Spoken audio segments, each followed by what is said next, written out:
വീണ ജോർജിനെതിരെ മലപ്പുറത്ത് പ്രതിഷേധം. Youth league മന്ത്രിയെ കരിങ്കൊടി കാണിച്ചു. മലപ്പുറം സിവിൽ സ്റ്റേഷനകത്താണ് പ്രതിഷേധം നടന്നത്.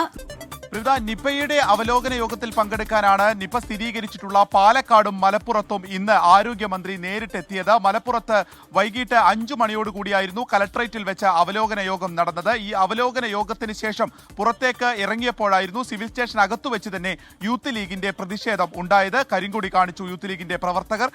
മന്ത്രി അവിടെ നിന്ന് ഇപ്പോൾ മലപ്പുറത്ത് തന്നെയാണ് ഇന്ന് താമസം എന്നറിയുന്നു. അതിനുശേഷമായിരിക്കും മറ്റ് കോഴിക്കോട്ടിലേക്ക് മടങ്ങുമോ തുടങ്ങിയ കാര്യങ്ങളിൽ ഒരു തീരുമാനമെടുക്കുകയും ചെയ്യുക.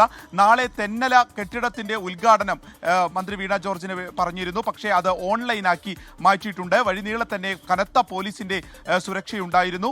ഇന്ന് ഇപ്പോൾ ഉച്ചയ്ക്ക് ശേഷമാണ് മന്ത്രി വീണ ജോർജ് മലപ്പുറം ജില്ലയിലേക്ക് പാലക്കാട്ട് നിന്ന് വന്നത്. പാലക്കാട്ടിലെ പ്രതിഷേധമുണ്ടായിരുന്നു. അതേ തുടർന്ന് തന്നെ ഒരു കനത്ത പോലീസ് സുരക്ഷ ഉണ്ടായിരുന്നു എന്നുണ്ടെങ്കിലും വൈകിട്ട് ഒരു 6:30 കൂടിയാണ് യൂത്ത് ലീഗ് ഇപ്പോൾ മന്ത്രി വീണ ജോർജിനെ കരിങ്കൊടി കാണിച്ചിരിക്കുന്നത് മലപ്പുറത്തും.